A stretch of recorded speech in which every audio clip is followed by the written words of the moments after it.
Hello students, welcome in Science and Technology part 2. In that we have started topic number 7, energy flow of an ecosystem. In that previous video we have studied the introduction of this topic, what is mean by food chain, what is mean by food web and ecosystem, and also studied the energy pyramid. In that we study what is mean by trophic level. Okay, let's see this diagram again. This is the energy pyramid or pyramid of trophic level. In the trophic level, first that is producer is present, and in that producer all plants are included. Then after that first trophic level is present. In the first trophic level all herbivorous animal included in this group. Then second trophic level carnivorous animals are present, and third trophic level, that is omnivorous animals are present. Okay, the pyramid or number of organisms decreases from the going upper side and increases to the bottom to the top. So this structure is look like a pyramid or triangular shape, so hence it is called as an energy pyramid. In this video today we have discussed more about what is mean by energy pyramid. Okay, let's study or discuss about a great scientist. Okay, the information present on your screen. Okay, let's discuss about the work of great scientists. The Liebman in 1942 studied the food chain and energy flow through it. Charles Hilton, a British scientist, first proposed a concept of ecological pyramid in 1927. After this study, the tundra ecosystem, Bear Island in England. Hence, this pyramid is also called as a Hilton pyramid. Okay, the Hilton is a scientist who discovered the first energy pyramid, and he studied the different animals present in that and their trophic level. Okay, student, let's see or discuss or get more information about the energy pyramid. Okay, what is mean by energy pyramid? The number of organisms decreases from the lowest level to highest level. This pattern of energy exchange is called energy pyramid. Okay, look at this diagram. It is the pyramid of energy in an ecosystem, aquatic ecosystem. Then let's understand about the definition of energy pyramid. In the definition they have to say that the organism decreases from the lowest level to the highest level. Okay, organism decreases from the lowest level to the highest level. Okay, and increases to the higher level to the lowest level. In that the energy get exchanging, and this pattern is known as an energy pyramid. विद्यार्थी मित्रांनो, याच्यामध्ये काय सांगितलेलं आहे की energy pyramid मध्ये आपण जर खालून वर गेलं तर प्राण्यांची संख्या किंवा सजीवांची संख्या कमी कमी होत जाते, आणि वरून खाली आलो तर प्राण्यांची संख्या किंवा सजीवांची संख्या काय होत जाते, वाढत जाते. आणि ह्या दरम्यान जितकं काही एनर्जी एकमेकांना एक्सचेंज केली जाते प्रायमरी कन्झ्युमर पासून सेकंडरी कन्झ्युमर पर्यंत, त्या एनर्जी एक्सचेंजच्या पॅटर्नलाच काय म्हटलेलं आहे, एनर्जी पिरामिड असं म्हटलेलं आहे. जसं की इथं तुम्ही ॲक्वॅटिक इकोसिस्टम मध्ये बघितलं, जर आपण खालून वर गेलं तर एनर्जी लेवल बघा कशी झालेली आहे, डिक्रीज होत गेलेली आहे.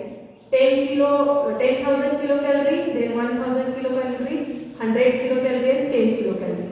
आणि जर आपण वरून खाली आलो तर मात्र काय होणार आहे, एनर्जी लेवल वाढत जाणार आहे. जसं की बघा 10, देन 100, 1000 आणि 10,000. ठीक आहे, आता थोडासा अर्थ याचा सोप्या पद्धतीने आपण समजावून घेऊया. जर मी खालून वर गेले एनर्जी पिरामिड मध्ये तर खाली सगळे फायटोप्लॅंक्टॉन्स, ओके, सगळे हर्बिवोरस त्याच्यामध्ये प्लांट्स येणार आहेत, आणि हे प्लांट्स प्रोड्युसर असल्यामुळे त्याचा नंबर एनर्जी पिरामिड मध्ये कसं असणार आहे, जास्त असणार आहे. त्यामुळे इथे एनर्जी लेवल कशी झाली, जास्त, 10,000 किलो कॅलरी. आता याच्यावर उपजीविका करणारे झू प्लॅंक्टॉन्स सुद्धा त्या जलाशयामध्ये आहेत, ते या फायटोप्लॅंक्टॉन्स पासून एनर्जी घेतील. त्यांची संख्या ह्या फायटोप्लॅंक्टॉन्स पेक्षा कमी आहे, म्हणजे तिथं एनर्जी कॉन्झर्वेशन किती झालं, 1000 किलो कॅलरी.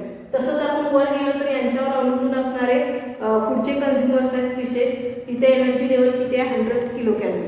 आणि लास्टला अप्परमोस्ट कन्झ्युमर जो आहे तो ह्युमन, तिथं आहे 10 किलो कॅलरी. असंच आपण आता उलट्या पद्धतीने करू शकतो की जाता आता आपण ह्युमन पासून जर खाली फायटोप्लॅंक्टॉन्स पासून आलो तर number of living things are increases and also energy goes on also increasing. Okay, म्हणजेच in this case the energy level present in all trophic level and it will be consumed. Okay, it will be consumed by the primary, secondary, tertiary or apex consumer.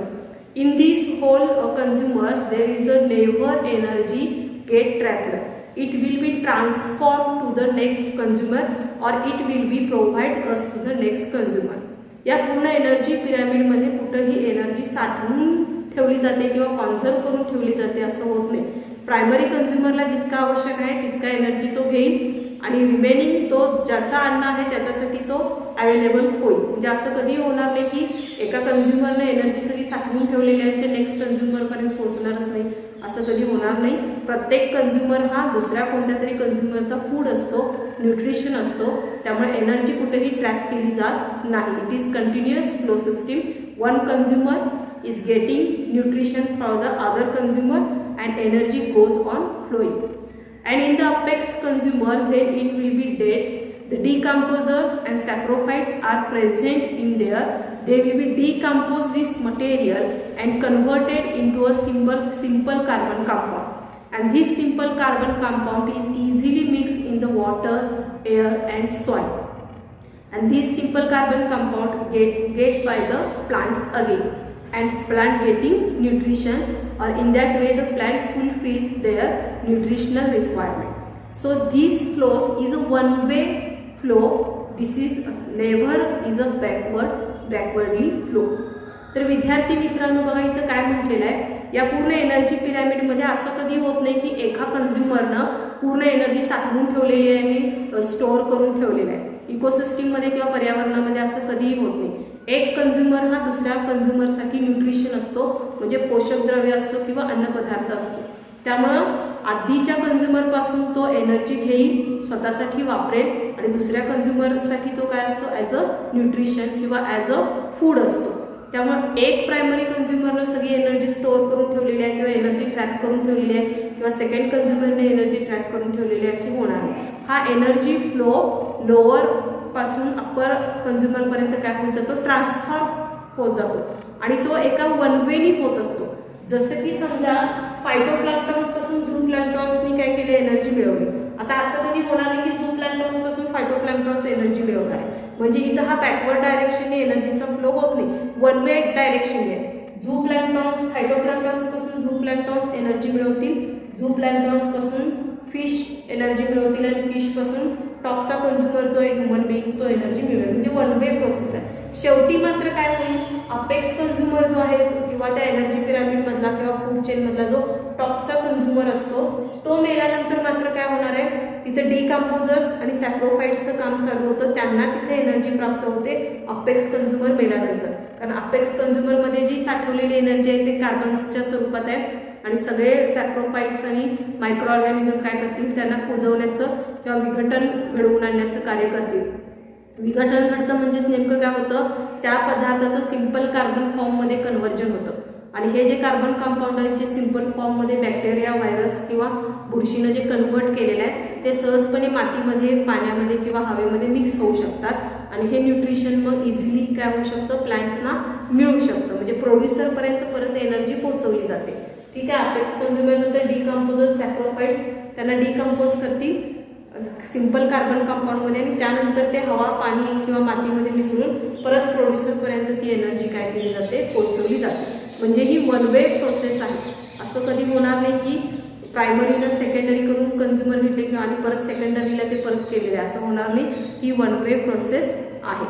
तर energy पिरामिडमध्ये बघा लक्षात काय ठेवायचं आहे, energy पिरामिडमध्ये त्याची व्याख्या लक्षात ठेवायची आहे. आणि ह्या व्याख्येमध्ये काय म्हटलेलं आहे, number of organism decreases from the lowest level to the highest level and this pattern of energy exchange is called as a energy pyramid.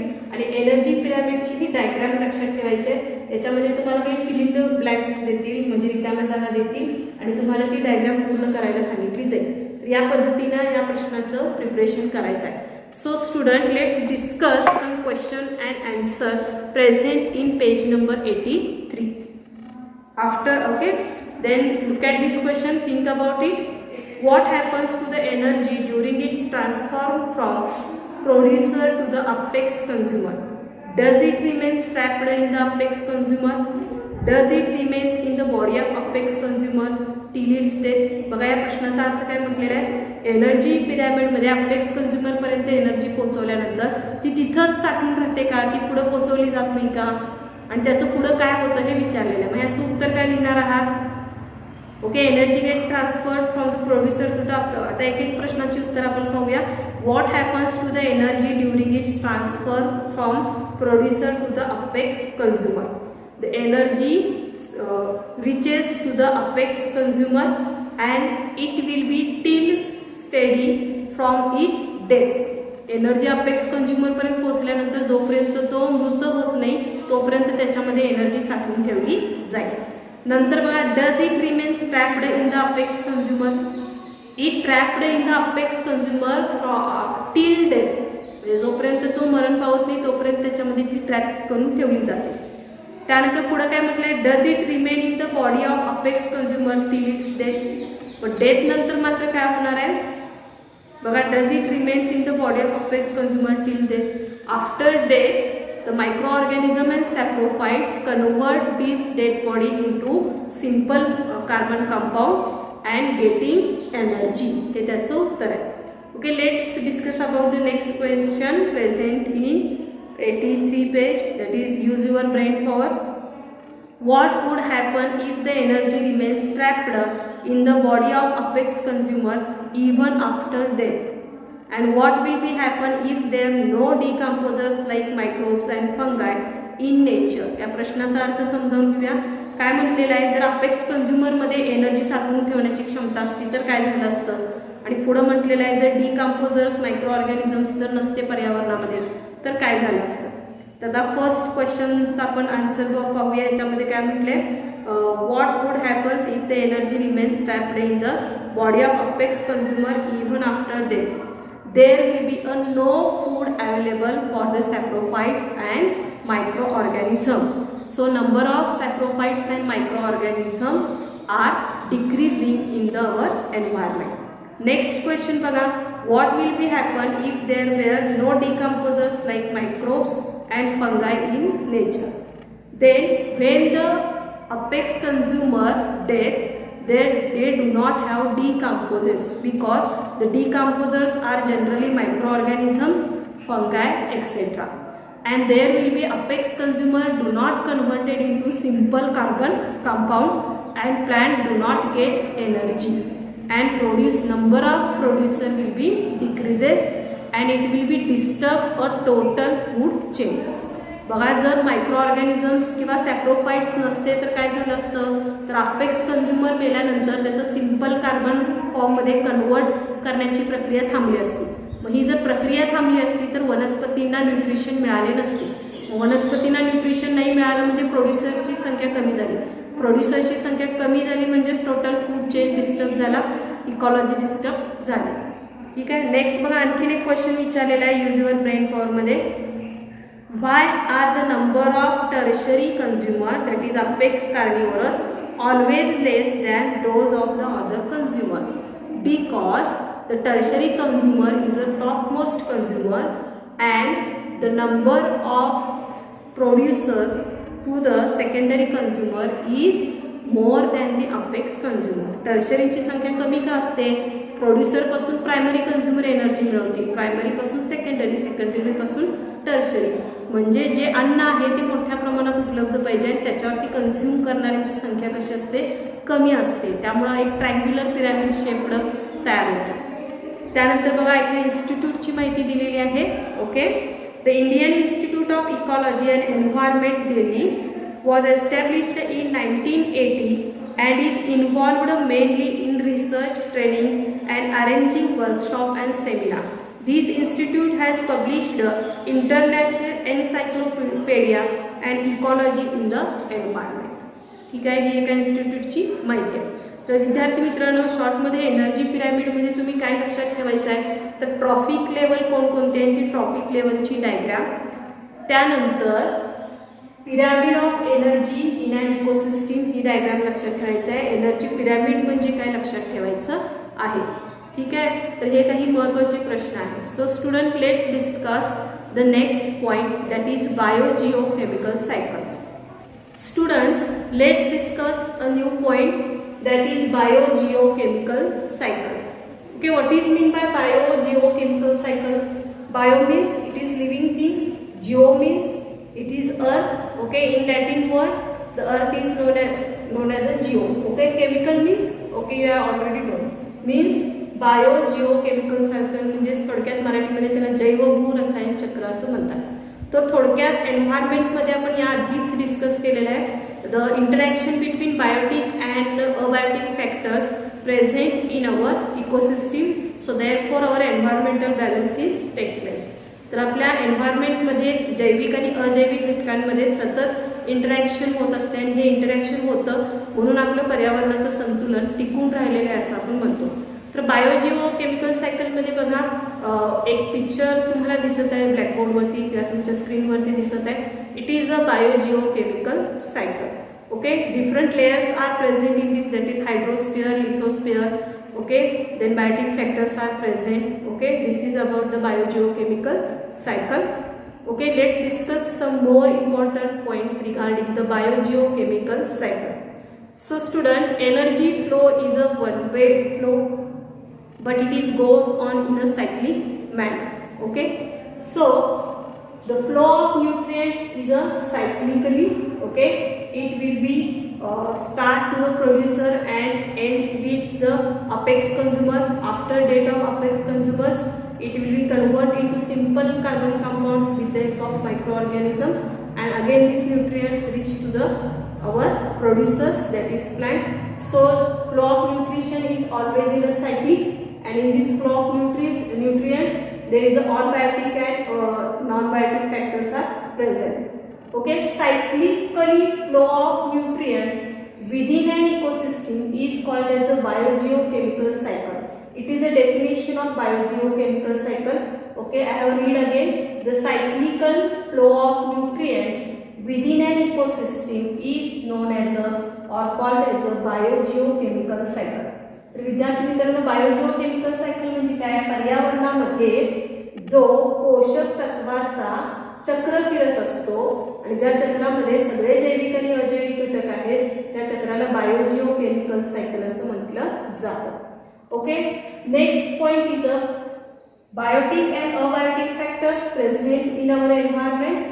In that the energy exchange is take place by the biotic factor to the abiotic factor and abiotic factor to the biotic factor with the help of different medium present in our environment like biosphere, lithosphere, atmosphere and hydrosphere. Okay विद्यार्थी मित्रांनो, या पॉइंटचा अर्थ समजावून घेऊया. पर्यावरणामध्ये सर्व जैविक आणि अजैविक घटक आहेत त्यांच्यामध्ये सतत पोषक तत्वांचं काय होत असते? देवाणघेवाण होत असते. बायोटिक कडून अबायोटिककडे आणि अबायोटिक कडून बायोटिककडे. याचं एक सिंपल उदाहरण द्यायचं झालं की जसं की वनस्पती हे प्रोड्युसर आहेत, बायोटिक घटक आहेत, त्यांच्याकडून एनर्जी काय केलं जातं?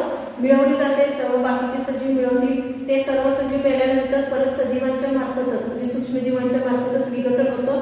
कार्बन कंपाऊंड म्हणजे अबायोटिक फॅक्टरमध्ये त्याचं परत कन्व्हर्जन केलं जातं आणि ते परत बायोटिक फॅक्टरकडे काय केलं जातं? पाठवलं जातं. म्हणजे बायोटिक आणि अबायोटिक फॅक्टरमध्ये एनर्जीची सतत काय होत असते? देवाणघेवाण होत असते. आणि ह्याच्यासाठी माध्यम कोण आहे? निसर्ग आहे. निसर्गामध्ये सगळे घटक आहेत. आता निसर्गामध्ये कोणकोणते घटक आहेत की जे हे एनर्जी एक्सचेंजमध्ये मदत करत असतात? तर बायोस्फिअर म्हणजे सर्व जैव सजीव आहेत ते त्यांचा समावेश बायोस्फिअरमध्ये होतो. लिथोस्फिअर म्हणजे जमीन, त्यानंतर ॲटमॉस्फिअर म्हणजे सर्व हवा, त्यानंतर हायड्रोस्फिअर म्हणजे पाणी. म्हणजे साधारणतः तुम्ही भूगोलमध्ये जलावरण, शिलावरण, वातावरण वगैरे जे शिकलाय त्यालाच आपण बायोस्फिअर म्हणजे जीवावरण, लिथोस्फिअर म्हणजे भूआवरण किंवा त्यानंतर ॲटमॉस्फिअर म्हणजे वातावरण, हायड्रोस्फिअर म्हणजे जलावरण आणि लिथोस्फिअर म्हणजे तुम्ही त्याला शिलावरण म्हणताय मराठीमध्ये.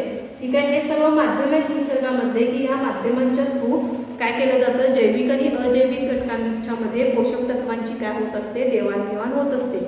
जसं की आपण एनर्जी पिरामिडमध्ये पण बघितलं की मायक्रो ऑर्गॅनिझमनी एखाद्या सजीवाला डिकम्पोज केल्यानंतर जे काही कार्बनी पदार्थ तयार होतात ते हवेमध्ये सुद्धा मिसळू शकतात easily.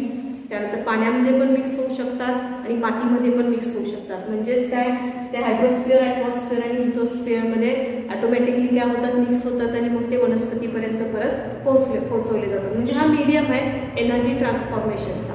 Next point, there is a 2 types of that is cycle is present in our environment, that is the gaseous cycle and sedimentary cycle.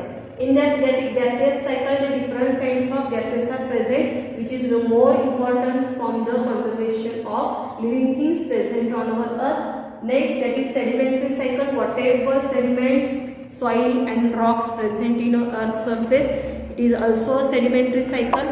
In the earth surface and inside the soil also, the different living organisms are present and they survive. Okay, let's discuss about this.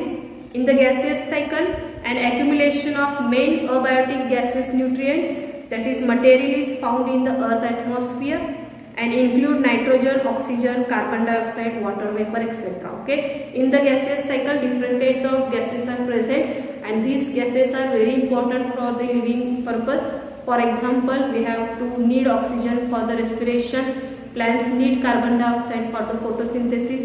Plant also need nitrogen for their growth purpose. So this gaseous cycle is also more important part of the biogeochemical cycle. Next cycle is sedimentary cycle. Sediments means rock. Okay, an accumulation of main abiotic nutrients material found in soil, that is sediment and sedimentary rock etc. from the earth. तर बाकीचे जे nutrients आहेत हवेतले सोडून मातीपासून सुद्धा काही nutrients वनस्पती मिळवतात, मग ते दगडापासून सेडिमेंट्सपासून मिळवले जातात. आता ह्याच्यामध्ये कोणकोणते, मातीमध्ये कोणकोणती पोषक तत्वे असतात तुम्हाला माहीत आहेत सेडिमेंट्समध्ये, जसं की सॉईल कंपोनंटमध्ये जे आहेत ते that is iron, calcium, phosphorus etcetera. This nutrients present in our earth soil and sediment. From this the plant getting iron, then calcium and phosphorus. As we compare this both cycle, that is gaseous cycle and sedimentary cycle, the gaseous cycle is a speedier cycle than the sedimentary cycle. Why? Whatever nutrients present in the gases, it is easily transformed from the one place to another place or one living organism to the another living organism for a few minutes, because speed of air is more than the sedimentation. But the conversion of rock into the soil and their conversion of nutrition or plant getting these nutrients with the help of roots, this is the slower process as compared to the gaseous cycle. But with the help of respiration, plant easily get carbon dioxide, animal easily get oxygen. But when the plant getting calcium or phosphorus with the help of roots, there is a long process when you watering the plant. Then whatever components present in the sediments mixes into the water and then it will be reaches to the plant. So it is the slower process as compared to the gaseous cycle. तर विद्यार्थी मित्रांनो, gases सायकलला fast cycle म्हटलेलं आहे. का म्हटलेलं आहे थोडक्यात, तर गॅसेसमधले जे काही न्यूट्रिएंट्स आहेत, पोषक तत्व आहेत, ते सहजपणे आपण घेऊ शकतो, मिळू शकतं प्राण्यांना. जसं की आपण इझिली आता रेस्पिरेशन करत आहोत, प्लांट रेस्पिरेशनला कार्बन डायऑक्साईड मिळवतात. जसं की आता आपण ऑक्सिजन घेत आहोत, कार्बन डायऑक्साईड सोडतो, न्यूट्रिएशन इझिली अवेलेबल होतात. पण सेडिमेंटमधले न्यूट्रिएंट्स प्लांटपर्यंत पोहोचवण्यासाठी वेळ लागतो. जसं की तुम्ही ज्यावेळी झाडाला पाणी घालाल त्यावेळी त्या पाण्यामध्ये मातीतली सर्व पोषक तत्वे मिसळतील आणि त्यानंतर प्लांटला त्याच्यापासून एनर्जी मिळेल. म्हणून गॅसेस सायकलला स्पीडियर सायकल असं म्हटलेलं आहे आणि सेडिमेंटरी सायकलपासून न्यूट्रिएंट्स काय होतं, मिळवण्यासाठी थोडा वेळ लागतो असं म्हटलेलं आहे. Okay, this biogeochemical cycle also disturbed by the human activities. Okay, like climate change, human activities seriously affected the speed, intensity and equilibrium present in this biogeochemical cycle. So extensively this have to stop for our conservation of energy. माणसाच्या बऱ्याचशा हस्तक्षेपामुळे वातावरणाचं संतुलन किंवा पर्यावरणाचं संतुलन बिघडत चाललेलं आहे आणि हे जर असंच चाललं तर फूड चेन, वेग जर डिस्टर्ब झाले तर पर्यावरणाला याच्यापासून धोका मिळू शकतो. ओके, तर विद्यार्थी मित्रांनो, याच्यामध्ये परीक्षेसाठी महत्त्वाचे प्रश्न काय, बायोजिओकेमिकल सायकलवरती तुम्हाला शॉर्ट नोट येऊ शकते. मग आता शॉर्ट नोट आली तर तुम्ही काय करणार आहे, फळ्यावरती जे तुम्हाला पॉईंट्स दिसत आहे हे शॉर्ट नोट म्हणजे तुमचे उत्तराचे पॉईंट्स आहेत, ज्याला तुम्ही सेंटेन्समध्ये कन्वर्ट करू शकताय. डायग्राम काढायची आहे बायोजिओ सायकलची. आता बायोजिओ सायकलची डायग्राम काढताना काय करायचं आहे, तुम्हाला स्क्रीनवरती जी डायग्राम दिली ती जशीच्या तशी नाही काढायची. तर तुम्हाला बॉक्समध्ये जे लेबलिंग दिलेले आहेत ते लेबलिंग काढून घ्यायचे आहेत, ते फक्त ॲरो करून दाखवायचे आणि तशी डायग्राम काढून ठेवायची आहे वहीमध्ये आणि त्याच्याखाली हे पॉईंट्स लिहायचे आहेत. म्हणजे बायोजिओ केमिकल सायकलवरती नोट आली तर ती 3 मार्काचा प्रश्न असणार आहे. तर बघा आन्सर मी सांगते थोडक्यात पुन्हा एकदा. ओके, क्वेश्चन कसं असणार आहे, right a short note on biogeo chemical cycle. जसं की मी डायग्राममध्ये सांगितले, जे लेबल्स तुम्हाला दिसत आहेत तेवढे बॉक्समध्ये लिहायचा आणि ॲरो करून ती डायग्राम दाखवायचे, रिप्रेझेंट करायचे. The first point in this answer is the flow of nutrition is a cyclic. Second point of your answer is it is a definition of biogeochemical cycle. Cyclical flow of nutrition within an ecosystem is called as a biogeochemical cycle. Third point, there is an energy exchange take place between biotic and abiotic factor with the different medium present in our environment like biosphere, lithosphere, atmosphere and hydrosphere. In the environment, there are 2 types of cycle is present, that is gaseous cycle and sedimentary cycle etc. तर इतकं उत्तर तुमचं पुरेसं आहे short नोटसाठी. So dear student, today we have to stop here. Today we have to discuss about the energy pyramid and biogeochemical cycle. Okay, one instruction for to you. एक महत्त्वाची सूचना आहे विद्यार्थी मित्रांनो तुमच्यासाठी. तुम्हाला दर रविवारी सेतू ब्रिज कोर्सचा एक व्हिडिओ येत आहे. साधारणतः आता मागच्या शनिवारी रविवारी 1 जुलै ते 5 जुलै आणि मला वाटते 6 जुलै ते 11 जुलैपर्यंतचा अभ्यासक्रम सायन्सचा पाठवलेला आहे. त्याच्यामध्ये जो स्वाध्याय दिलेला आहे ते मी ट्रान्सलेट करून व्हिडिओच्या शेवटी क्लिप पाठवलेला आहे. यासाठी तुम्ही एक स्वतंत्र 100 पानी वही घालायची आहे आणि bridge course subject science and technology part 1 and 2 असं तिथं मेन्शन करायचं आहे आणि ॲक्टिव्हिटी 1 ॲक्टिव्हिटी 2 असं म्हटलेलं आहे. त्या पद्धतीनं तुम्ही ते ॲक्टिव्हिटी 1 ॲक्टिव्हिटी 2 असं लेबल करून ते सगळे स्वाध्याय सोडवायचे आहे. स्वाध्याय सोडवण्यासाठी तुम्ही इयत्ता 8वीच्या पुस्तकाचा रेफरन्स घेऊ शकताय, कारण हा ब्रिज कोर्स तुमचा उजळणी वजा आहे बेसिक कन्सेप्ट क्लिअर होण्यासाठी. आणि 45 म्हणजे जवळजवळ हा 15 ऑगस्टपर्यंत चालणार आहे. म्हणजे 15 ऑगस्टपर्यंत प्रत्येक रविवारी तुम्हाला सायन्सचा ब्रिज कोर्सचा एक व्हिडिओ येईल. त्याच्यामध्ये सगळे स्वाध्याय वहीमध्ये सोडवणे आवश्यक आहे. गृहपाठ वहीला जसं गुणदान केलं जातं त्या पद्धतीने तुमच्या ह्या वह्या कलेक्ट केले जातील आणि त्याला गुणदान केलं जाईल.